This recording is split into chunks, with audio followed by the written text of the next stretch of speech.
কৈছোঁ যোনে এতিয়া মোক মানে কথাটো কৰিছে এনেকৈ তেওঁৰ কথা কৈছোঁ। যেতিয়া মোৰ ছোৱালী গাত আছিল তেতিয়া মই এটা খবৰো লোৱা নাছিল বা মই 2-3 দিন হস্পিটেলত থাকোঁ সেইটো খবৰ লোৱা নাছিল। মোৰ তেতিয়া ইমানখিনি প্ৰব্লেম আহিছিল, তেতিয়া মই একো খবৰ লোৱা নাছিল।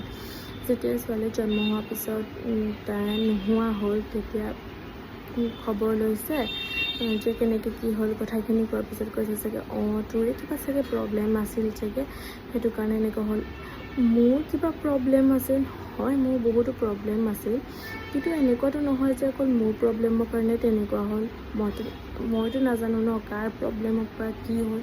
মানে মানুহৰ কথা বুজি নাপাওঁ। মানে যদি দুখৰ সময়ত যদি একো কথা ভালকৈ ক'ব নোৱাৰে, এটলিষ্ট বেয়াকৈতো ক'ব নালাগে ন। ময়ো এজনী মাক হয়, মই তাইক হেৰুৱাই যিমান কষ্ট পাইছোঁ সেইটো চাগে কোনেও বুজিব নোৱাৰে।